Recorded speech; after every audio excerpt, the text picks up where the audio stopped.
Hey, welcome in, everybody.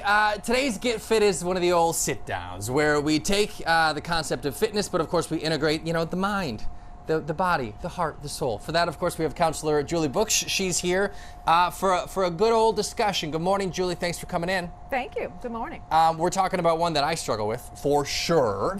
And it's positivity, and it's toxic positivity because, I don't know, Julie, why shouldn't we look on the bright side? And that's probably a good thing, I think you would say, but there is a way in which you can take that to an extreme and then get the toxic aspect of it. So we're not saying that positivity is bad in and of itself, but it's a tool that can be taken too far.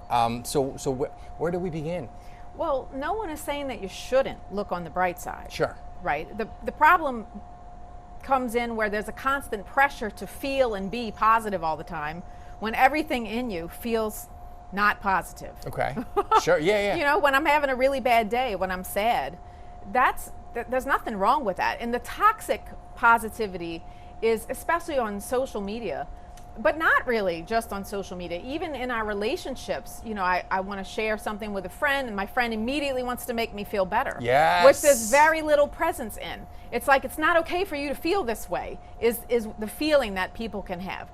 And then if you're on social media and you're scrolling and you're seeing all these things about being positive and you don't feel positive, it can make people feel like something's wrong with them when they're really just having a human experience. We're not supposed to feel positive all the time. No problem if you do, but if you don't, it doesn't mean that something's wrong with you or you're less than or less worthy or doing it all wrong or anything like that. Isn't it interesting? Because I think most times the person who is trying to present the positive side is attempting to be helpful, would be my guess, but it's not a helpful thing. Sometimes, let's say when my kid comes home from school and tells me about a sad thing that happened at school, I want to fix the problem. Right. I want to say, it'll be better tomorrow. I want to say, well, have you looked at it from this side? But sometimes they just want me to sit with them in their feelings. Yeah. So I think that potentially you're correct that people are just trying to be helpful, but I think other things come into play too. I think that sometimes we're just uncomfortable with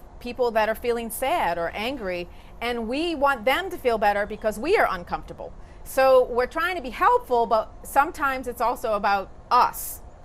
It's not just that I want the other person to feel better, it's that their feeling not good makes me feel uncomfortable, so I want to fix the whole thing rather than learning how to sit with my own discomfort and how to be present for someone else's. Here's what I will reveal myself to you. Okay. Because isn't it good to fix things? Yes. Don't we? I mean, not to say that you shouldn't feel angry or sad, but in theory, in general, don't we want to navigate through and around those rather than embrace them? I mean, they are signals that tell us something perhaps is wrong, but if they tell us something is wrong, don't we then want to look at that wrong thing and figure out which way we're messing up? I don't know that they always tell us something is wrong. Okay. See, that's where I buck the whole system. So what do they tell us? I'm saying I feel sad. That's not wrong. Sure. I feel anxious. That's not wrong. I feel angry. That's not wrong. That's the thing. Those things are not wrong. So we would do better to learn how to feel those things and to learn how to struggle better than to not struggle at all. And see, the problem with it is we want to avoid struggle. And I get that. It's not fun. I'm not saying it's fun. We want to avoid struggle, and in doing so, we often make our struggles bigger. If we learned how to struggle better, I think we would struggle less. So it's not wrong to feel those things. I know what you're saying, though, but I want to push back and say, no, it's not wrong to feel sad. It's not wrong to feel angry. It's not wrong to feel anxious. I think people have very good reasons for feeling those things. For sure. I didn't mean to say that those emotions are wrong. I meant to say that, for instance, I am in a fight with somebody, and that situation is not ideal. That's the wrongness. Okay. Not on any particular person. Maybe it's both of us. It's just a situation that we want to heal, that we want to make better. Right. So the negative emotion that I'm feeling from that situation is one that I want to look at, acknowledge, and then use to propel me forward to try to do better or heal or use whatever word you want. Yes. I see that's what I'm trying to say. Get that. I think that the the goal is to be in the feeling, not for the sake of learning how to propel ourselves forward, to be in the feeling because that's just what we need right now. And then I think that does propel us forward, right? But if we're going at it like, I'm going to do this, it's really tricky because it's all very paradoxical. Sure. Did I say that right? Yeah. Absolutely, of course. It's a funny word, Julie. Funny. Oh, it is a funny word. Yes. But sometimes, you know, even myself, especially myself, I should say, I've had days where I'll catch myself. There's not even another person involved. Sure. I'm frustrated with something, or I'm struggling with something, trying to figure something out, don't know what to do next about something, whether it's growing my business, whether it's a relationship problem, whatever. And I can feel myself pushing myself to not feel this. Okay. And then sometimes I can feel another part of me pushing back to that part. Sure. And saying, can I just feel like crap? That has to create an anxiety. Just that right? push and pull right there. Can't I just feel this way? And then there's like this part of me that has this inner revolution that, no, you're not going to make me feel better right now. Just let me feel this and I'll be fine. And when I can do that, I usually am fine. So the irony is letting it sit allows it to heal or transform or move on better. Let me ask you this though, because I know maybe this is an Alan thing, but you know, what do we do but try to put this onto everybody else? When you say be in our feelings, right? We want to feel the sadness, the anxiety, the anger, whatever the thing is. What do you say about the tendency to be in that feeling? And I find sometimes when I'm in that feeling, if I'm a bad or negative situation, a less than ideal situation happened, sometimes I can be in my feelings and I can reinforce the negative story about that other person in my head. Absolutely. And so sometimes that can be the result of being in my feelings. And I think that's a big reason why I'm so prone to be like, look on the bright side. Right. Here's a better version of that story that could potentially be true. Because otherwise, I can really turn that person into an evil villain when the truth is they're just a flawed human. Right. So how do you, I guess, make sure that you're in your feelings appropriately and not take it too far? Well, I want to stick with your example. Yeah, sure. Because I think that a lot of people would ask this very question. And here's where it gets tricky. First of all, you're absolutely right. It's another human being that is flawed. It doesn't mean, it's the devil incarnate. It sure feels like it sometimes, it sure Julie. feels like it. Yeah. And here's where it gets tricky. I don't think we should talk ourselves out of the story too soon, because I think we need to stay with the original story about that person while we understand that this is not just about that person. Sure. Okay? There is something in me that is trying to emerge. And if I allow myself, and this takes a lot of skill and practice, and sometimes we need help with that, if I allow myself to stay with the story, I want to get to the part of me that does see this person as the evil villain, right? So that I can say to that part of me, what's going on? Oh, well, she did this or he did this and blah, blah, blah.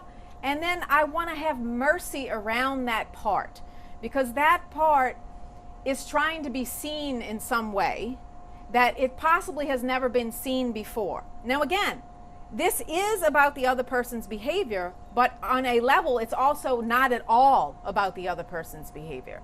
It's about something that's pulling or calling you.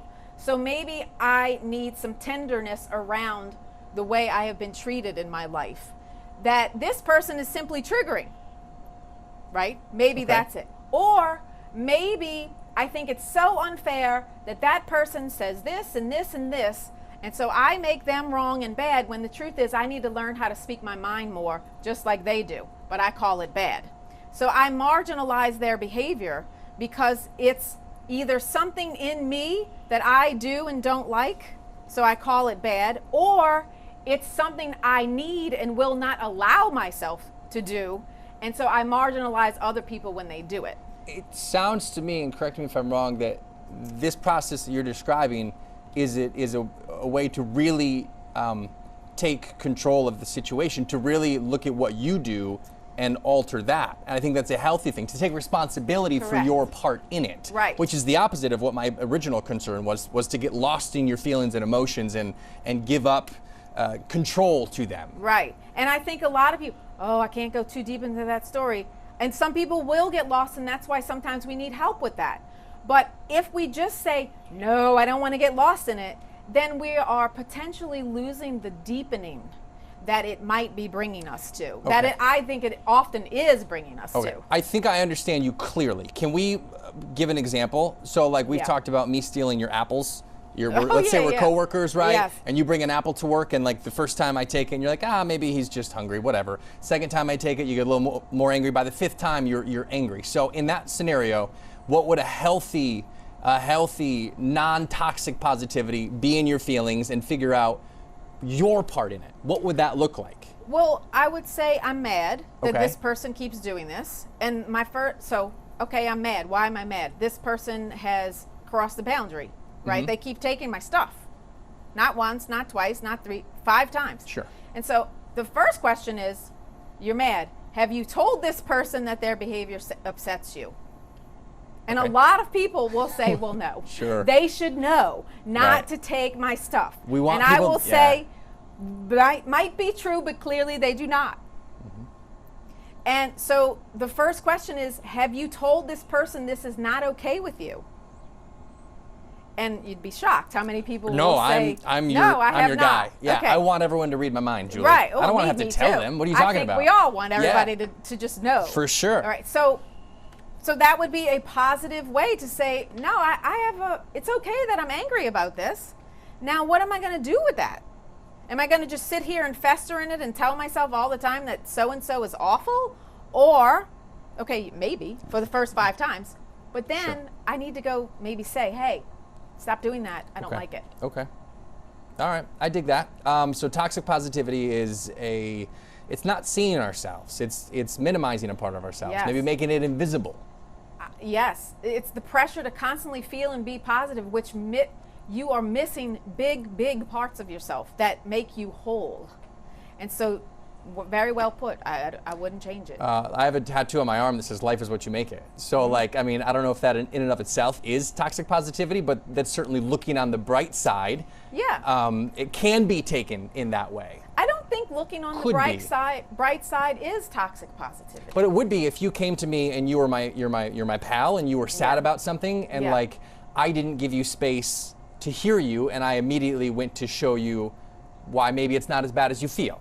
Right? That well, would be maybe. But if your pal's okay with that, there's no problem. Gotcha. Right? But Okay. if your pal looks just as upset Yeah, or sure. more upset now, Right. then maybe your pal needed something differently.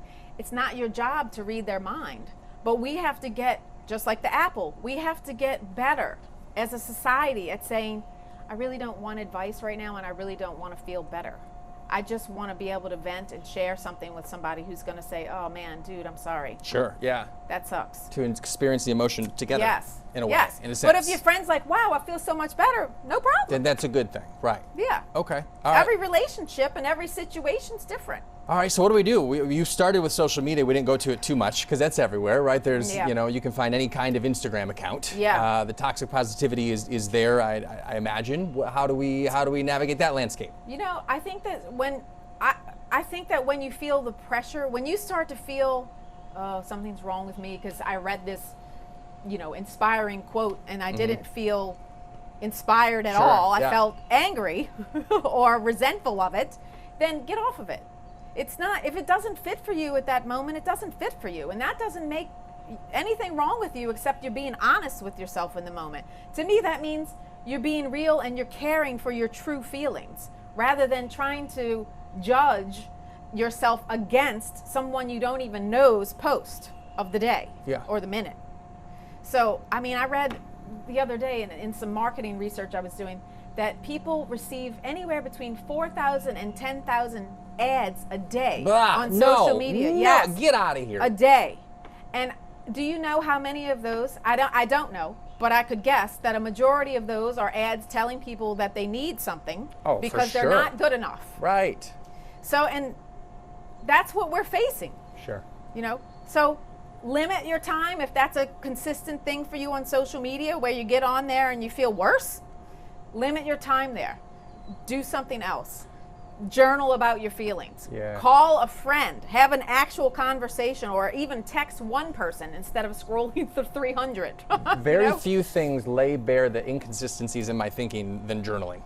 Yeah. You know, I mean, I have Yeah. a thought that is concrete, proof, 100%, this is fact, and I write it out. I'm like, Wait a minute. maybe, hold on here a Right. second. Yeah. But sometimes it's important to journal without questioning yourself. To just let yourself have a stream of consciousness and be as honest about your feelings before I question them Yeah. as I can. Because sometimes people will be very surprised about what comes out of that if they're not, what do I want to say? If they're not trying to manipulate Yeah, what sure. comes out. Well, I've led a life, I think, of suppression of feelings personally, and Yeah, I'm in the haven't we process all? of letting those sprout out. And you've said a couple of times, true feelings, your Yeah, true feelings. True feelings. How do you go about finding those, Julie?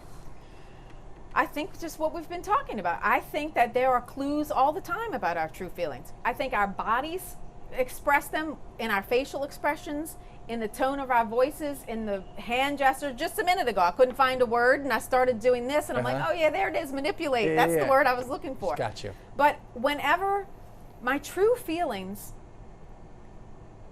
the positive ones are easy, right? Well, I shouldn't say, those can be complicated sometimes too. But when we get into the ones that we call negative, that's where it's more tricky.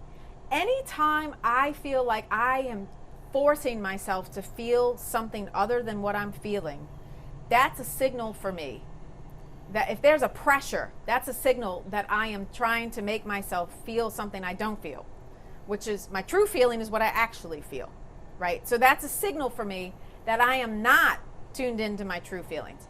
My body will also help me. There are many times in all sorts of people when you don't feel, your body will feel for you. And it shows up in chronic symptoms, it shows up in illnesses, and I'm not at all saying that it's the person's fault, because illnesses and symptoms come from all kinds of places. Sure. This is just one Right. other place. So our bodies, when our bodies ache, and we tune into that and say, dear body, And she means And it. she That's means the. it. She really means it. She really means Yes, it. Dear body. yes. Write this in your journal, Yeah. right? Dear body. body, I do a today- thing in my classes where I have the people write a letter in the voice of their body. So they're going to let themselves be their body, and they're going to write a letter to themselves. So for me, it would be, Dear Julie, Uh-huh. hi, I'm your body. Sure. Kind of like that. Yeah. I am hurting. My neck hurts, my leg hurts, my head hurts. We usually don't go any further than that, except to maybe take a pill or something, which, fine, if that works. But when it's chronic, that works less and less. Okay, tell me about your aching. Well, it really hurts. It feels like this intense pressure, or it feels like a stabbing in my neck, and it hurts. It really hurts. I don't realize how much it hurts until I stop and notice it. And some people will start to cry, Yeah. because the hurt that they're feeling in their body is mirroring another hurt. Sometimes, not all the time. Sure, yeah. I shouldn't even say sometimes. I would say oftentimes, Yeah. but not all the time. So there are all sorts of ways to tune into our true feelings. Okay. When it's, do we have to? Yeah. Okay, I'll ask it. Whatever. When it's like because when you're in like a discussion, maybe an argument, and you think you feel one way, and then like a button gets pressed, and like Yeah. you just feel an intense emotion. Like, is that the intensity of does the trueness of the emotion correlate to the intensity at all? I mean, I guess it can't, because Well- I've been irrationally angry sometimes. Yeah. And I know that. But the intensity must tell you, you must be able to glean something Well, the from that. intensity tells you you've hit a trigger, Yeah, right? So you've hit potentially a deep wound, sure. right? Something that triggers something potentially old, or if not old, something that really wounded me. Right. Could be newer.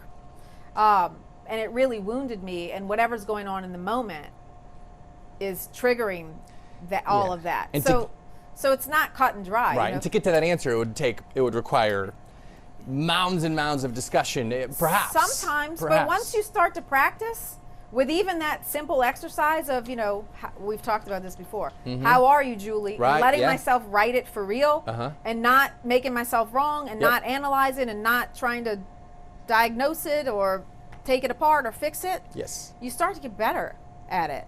So the intensity, I think, is important. I don't think I think it does tell us something about what's really going on in us. Now, whether it's that thing that we're having this strong reaction against is all of it, Right. I don't know. I mean, Sure. that's different in every person, in For every sure. situation. So, but I think the intensity tells me that I need to go look, I need a moment Yep. alone, Okay. and I need to ask myself, whoa, what's going on? What just happened? Without shaming myself, without Yes. making myself wrong for it, without telling myself I shouldn't feel that intense. That's all the stuff that's the toxic. Yeah. We need to get rid of that. For sure. It does not help us. It's not helping us in our relationships. It's not helping us in our inner worlds, and it's sure as hell is not helping us in our world. Right. So it's, we need to learn how to have deeper conflict, not hurry up and fix it conflict. Sure. Right. Get to the root of the situation. Which Figure that out. means my intensity is allowed. It doesn't mean I get to abuse other people, but it means my intensity is allowed and trusted. Meaning there's something here that's happening that's important, and I need to maybe go inside, look at it so I can communicate it in a clearer way. Yeah. That's tough because the intensity is allowed, and I get that.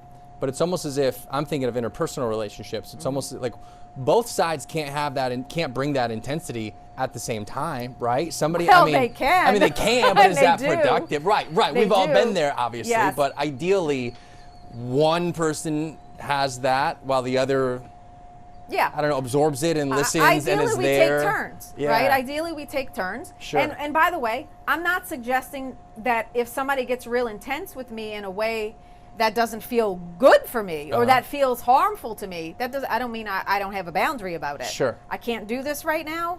I'm not available for this right Right. now. I understand you're having a feeling, but I need you to go have that feeling and figure out what's going on, because I can't be on the receiving end of it today. Sure. Right. Yeah, Okay. yeah. So, and the other thing is, especially in interpersonal relationships, when we have that, say we're both intense at the same time, it all explodes. Right. It's not fun. Nobody's No, happy. no. Yes, we want to be More able damage to go. can be done. Yes, we want to Yeah. know how we can do it better, but we don't want to. Again, we don't want to make ourselves wrong. Sure. For Right. it. Because We the guilt, haven't the shame failed. are not helpful. Yeah. Right. We haven't failed. We just, we're not perfect. Yeah. And okay. All right, very good. And I ask all these specific questions, and it's like every situation is different. So the work has to be done through you, through the help of a counselor. We can find you, Yeah. juliebooks.com. Yes. I know you have classes that are up on your site all the time. You teach active classes too. Yes, I have a couple of free resources on the class that you can access at any time, and then I have live classes, virtual live classes that Very I good. do on a recurring basis. That's Okay. the bulk of my work right now. And that is BOOKSH. Yes. Look at that. I got it I now. know. How about that? All right, very good. Julie, thank you very much for your time. Appreciate it. You're welcome. Thank you.